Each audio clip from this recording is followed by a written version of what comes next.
మనలో ప్రతి ఒక్కరిలో కూడా డివైన్ పవర్ ఉంది, ఇన్ఫినిట్ పవర్ ఉంది.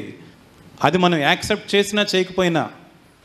ఇప్పుడు ఒక సైంటిస్ట్ ఏదో ప్రూవ్ చేశారు, గ్రావిటేషన్ ఫోర్స్ గురించి చెప్పారు, ఎర్త్ గ్రావిటేషన్ ఫోర్స్ ఉంది అని చెప్పారు. మీరు యాక్సెప్ట్ చేయనంత మాత్రాన అది పోతుందా? మీరు యాక్సెప్ట్ చేసినా చేయకపోయినా ఉంటుంది కదా. మనలో ప్రతి ఒక్కరిలో కూడా డివైన్ పవర్ ఉంది అన్న విషయం స్వామి వివేకానంద ఒక్కరే కాదు, కొన్ని వేల సంవత్సరాల క్రితం నుండి చెప్తున్నారు మహర్షులు, గొప్ప గొప్ప మహర్షులు, గొప్ప గొప్ప మహిళలు. వీళ్ళందరూ కూడా వారి జీవితంలో ప్రూవ్ చేశారు, చెప్తున్నారు. మనకు కూడా కావాలంటే మనం కూడా ప్రూవ్ చేసుకోవచ్చు.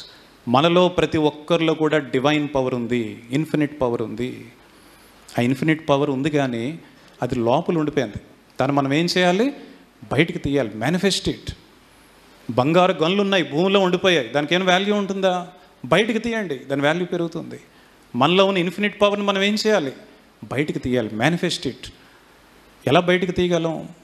మన మైండ్ ప్యూర్ చేయాలి, డైలీ మెడిటేషన్ చేయాలి, అట్లీస్ట్ 1 minute డైలీ. మీరు అవర్స్ టుగెదర్ చేయమని చెప్పట్లే, ముందు టు బిగిన్ విత్ 1 minuteతో స్టార్ట్ చేయండి.